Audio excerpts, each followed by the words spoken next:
Twende.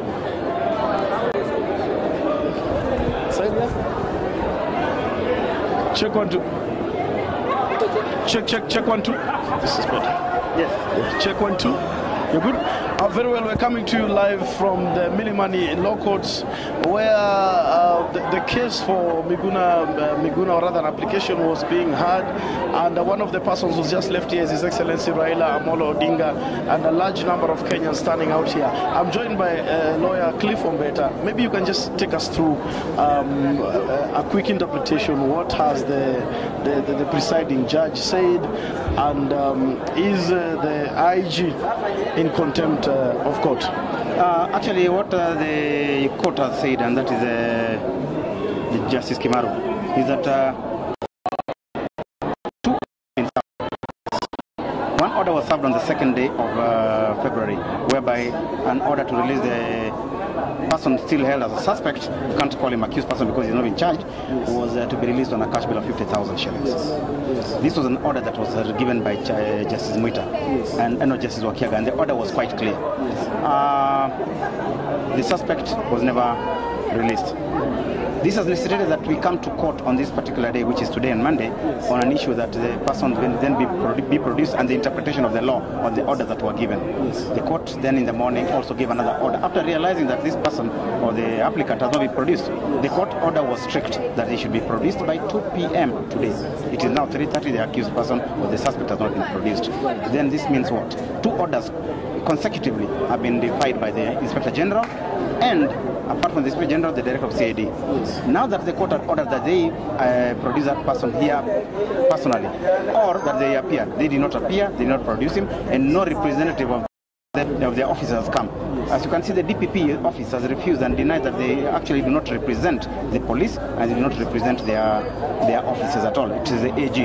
In any case, an order had been given, an order had been served, and in the absence of them coming to court today, it's clearly contempt of court, and the court must then now put down its foot, or what we call usually kicking us in court. So that's what the court has done.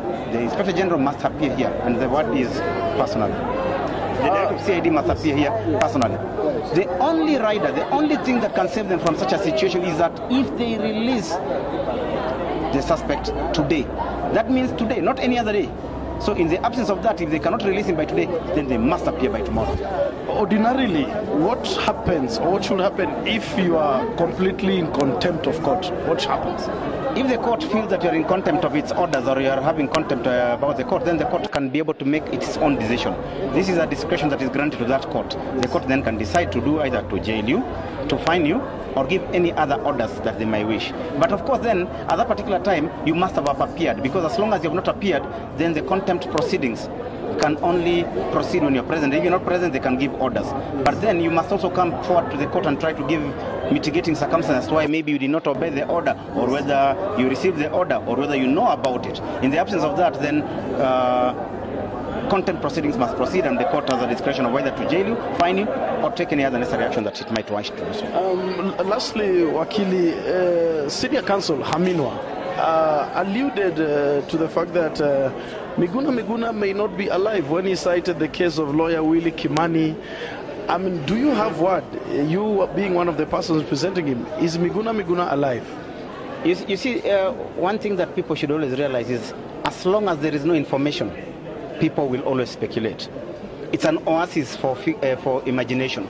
So as long as you do not give us information as to whether he's alive or he's not, and one of the issues was to produce him to court, his body dead or alive, and you do not produce him, then what do you leave it? You leave it into a sea of speculation, and anybody can say anything. So, but as long as he's not been seen here, and we have no other explanation, you can imagine anything.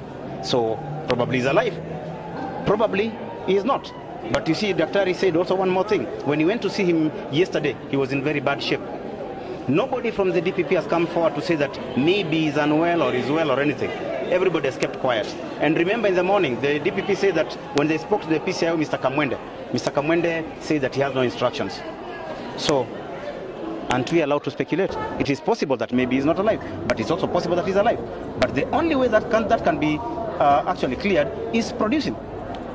Very well. Yes.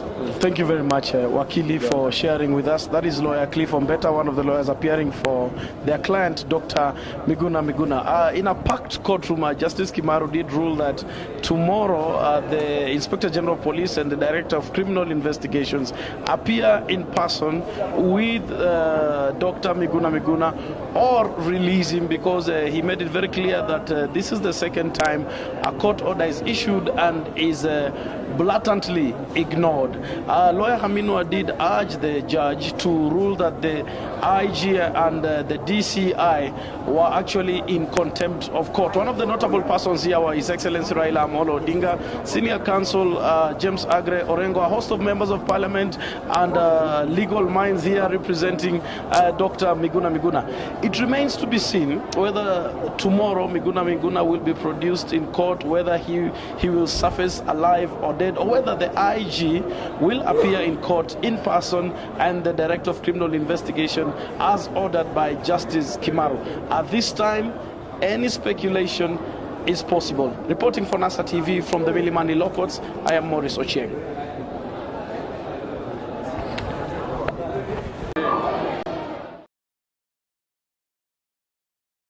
Mambo yabadilika. Support NASA TV. NASA TV. Mambo yabadilika.